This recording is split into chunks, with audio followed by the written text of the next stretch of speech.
Hello everybody, this is Larry from Kiwi Labs Pickleball.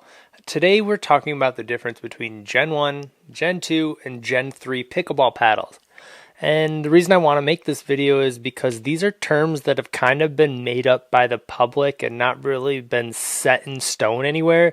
So I want to do my best to kind of take the multiple words we have for the same thing and sum it up for you in kind of an easier, more digestible way. I'm going to do my best to keep this semi-brief, but I do tend to get into the weeds as, I make paddles. So I get a little nerdy sometimes, so I'll try to, pump the brakes here and there. But basically, if you're in the market for a paddle, I just want to help you understand what some of these words that are being used by all these companies are. Specifically, there's Gen 1, Gen 2, Gen 3, there's Gen 1.5. All of this stuff is a lot more simple than it has to be. So I'm going to also say, if you're at a certain skill level or a certain play style, I'll help you decide if you should be looking for that Gen 1, Gen 2, or Gen 3 paddle. So let's talk about it. Now, I have dissections here of every type of paddle, and they've all been cut open, and we can actually take a look at the guts of the paddle. And we're going to start with that Gen 1 paddle. So Gen 1 is a traditional stack or cold press method of production. So you have one singular layer of either a composite, graphite, let's think Kevlar, carbon, really any material to start the base of it. Then you have your core, which is usually a polymer or a plastic polymer or a, let's say Kevlar. So those are the two most common cores. And then you just do another layer of face, glue it all together, and then adhere this edge guard around it. And that's basically all you do to create a Gen 1 paddle. And I'm going to go ahead and try to get so you can see there's the layer of carbon fiber in this instance, the plastic core here, and then another layer. This black foam is just part of the handle. Now you also might hear Gen 1.5. Basically that means one of two things. There's either a foam injected into the edge while still using the cold press method, or there's foam in the handle. Now, this isn't going to add significant power, but it might add more comfort and it might add a little bit more pop to the paddle. Now, when we talked about Gen 2 in a moment, you'll notice the foam in there is going to be different, so don't get them confused quite yet. Just because this is old technology doesn't mean you should sleep on a Gen 1 paddle by any means.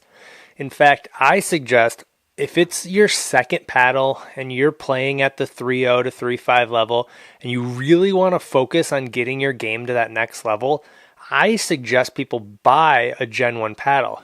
Even if it's like a cheap one and then you buy a more expensive one and just kind of switch between the two, I really think you should have a Gen 1 paddle in your bag because it really does help you slow down, practice control, learn how to hit some topspin, and not worry about pop-ups as much because it hits a little bit softer. And in fact, like I was saying, if you are trying to grow your skill level and get to whatever that next tier is between that 3 and 4 level, I really, really stress finding a nice Gen 1 paddle. I credit that to me getting better, and maybe that's just why, but I believe in it because you want to play with these super high-tech paddles, and sometimes if you dive into that too early, you don't get to spend as much time learning the fundamentals. And when I took a step back and started liking a Gen 1 paddle a little more, I got a lot better. So I credit that to playing with 00 Start, which is a paddle we make. But I also recommend Vatic. I believe it's the Flash. They make a Gen 1.5 that's extremely popular. I would maybe even look at some older fiberglass Selkirk or PaddleTech paddles too. They are probably ones you can get used if it's that second paddle on a budget. They're going to be softer and a great way to learn the game. Now, if you have more of a budget, try to look for raw carbon that'll be in the marketing material. Try to look for something with a textured face And I only recommend that because as you upgrade, almost any high tier paddle is going to have that material. So you want to get used to how it spins and how it performs so you can learn it on that Gen 1, and then it's not as a dramatic shift when you upgrade to a more powerful paddle. So speaking of power, let's talk Gen 2. Now here is a cross section of a Gen 2 paddle. And as you can see, there's carbon fiber not only on the top but on the sides, as well as a layer of foam mixed with the polymer. There's a lot of terms being thrown around that all kind of mean the same thing when it comes to a Gen 2 paddle. You'll hear unibody, you'll hear thermoformed, you'll hear edge foam, you'll hear Gen 2, of course, and all that really means is that the paddle, as I mentioned, has been thermoformed. And then the difference now is to thermoform, you often use a foam edge to make the process a little easier and it adds a lot more structure to the paddle when it's in a heat press. It's also to protect the plastic from getting melted when you're in the heat press. And what you do from there is you inject the sidewalls with foam and then add that final layer of carbon fiber around the edge. That all goes into a big metal mold and put into a heat press. And that's where the word unibody comes from. It becomes essentially one piece with all those goodies in the middle, of course. And now if you're a 3-5 player and up and you're on your probably second or third paddle and you know power is what you're looking for, definitely check out a more thermoformed paddle rather than the Gen 1s we were talking about. There is an asterisk here. I'd say if you also are leaning more on the control side, you should look for two things when you're shopping for those thermoformed paddles or a Gen 2 paddle. A wider and a thicker paddle. So I really recommend if you're in that 3.0 to 3.5 level, try to find a hybrid paddle. And what that is instead of a traditional elongated paddle, which I'm saying traditional because it is the most common shape now, it's going to be a little bit wider and a little bit shorter.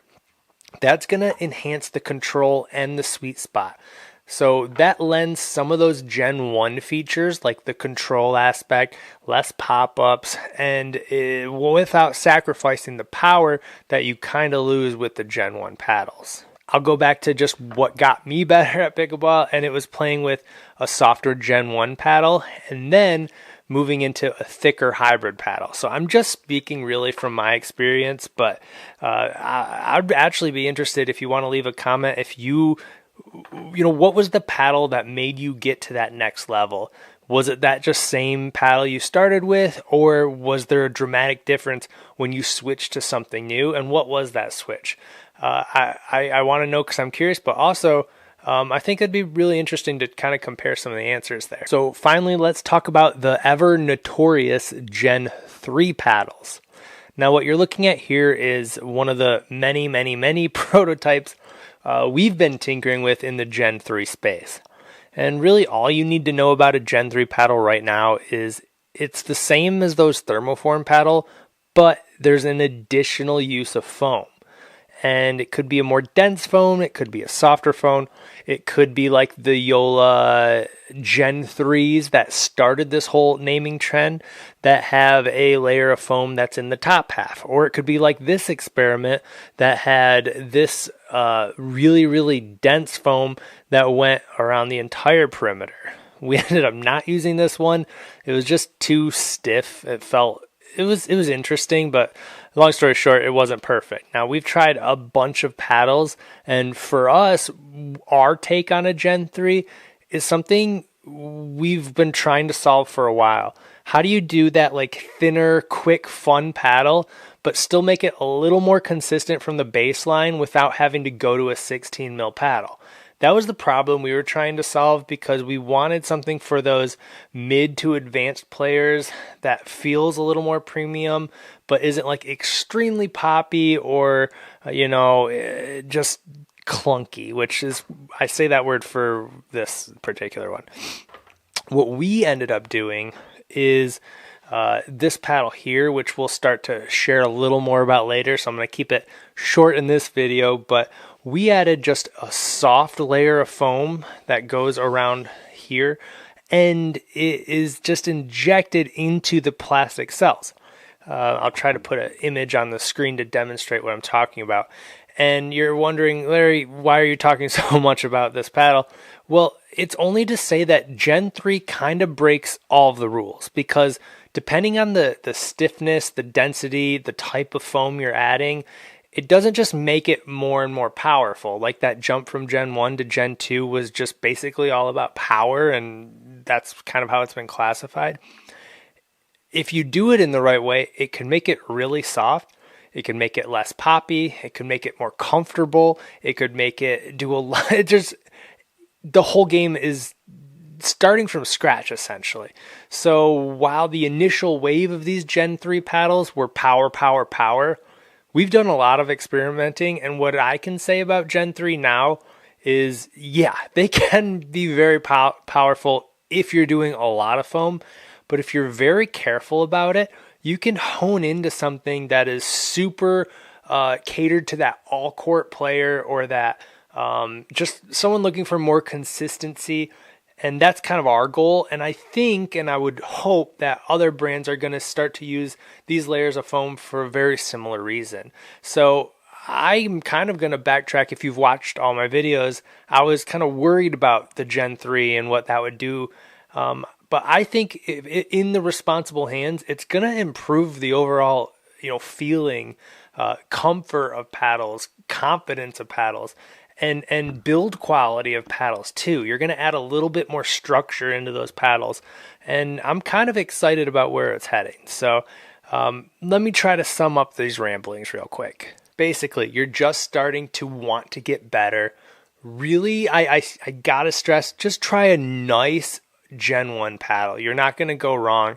You can always upgrade later, but it's going to last you for a while too. They're not going to delaminate. They're very reliable. They're Gen 1 paddles. I mean, I hope they never go away, because they definitely serve a purpose. Let's say you've been playing, a year or two, and you just want a new paddle. Just probably stick in the Gen 2 market right now, because that's where you're going to find consistency, power. There's so many reviews out there, so many very affordable, really nice Gen 2 paddles. And honestly, I'd say 90% of the paddles on the market are going to be a thermoform Gen 2 paddle anyway. But while you're shopping, know the one downside of a Gen 2 paddle is it might be a little too poppy if you go thinner, and it might be a little too powerful if you go thicker. And the downside to that means hitting more out balls, popping more balls up at the kitchen, and that might not be your goal. But as long as you have decent topspin nailed, you've got your shots kind of dialed, and you're just progressing from that point, you should have no problem with a Gen 2 paddle. And then finally, who should be buying a Gen 3 paddle? And it's interesting. If you don't mind spending a little more, you're probably going to get something that feels really nice. I really do like the Gen 3 paddles. However, make sure to do a little research on it. There's a lot that are going to be popping up soon. I've talked to a couple other paddle makers, including myself. Everyone's kind of been sitting on their Gen 3 designs, but you're going to see them pop up fast. I bet every company is going to have their take of a Gen 3 within the next 6 months, almost guaranteed. So keep your eye out for them, because I can't imagine a world where a year from now, everyone doesn't have a Gen 3 that does something very unique. And if you are an early adopter, I'd say, and you really want to try new tech, sometimes maybe have an advantage over your opponent, but also you're kind of rolling the dice at the same time, then Gen 3 might be for you. But at the end of the day, the best paddle is not a paddle, right? It comes from you. It comes about getting reps. It comes about getting out there and playing more pickleball. So long story short, I guess long story long, because I always keep these videos super long. Sorry about that, but if you stuck around this whole time, I really do appreciate it. I'm Larry from Kiwi Labs, and if you want to learn more, of course, our website's linked in the description. And yeah, again, thank you, and I will try to make more videos here, because I forgot how fun this is to just sit and talk. Okay, that's it for real. I'm out. Bye.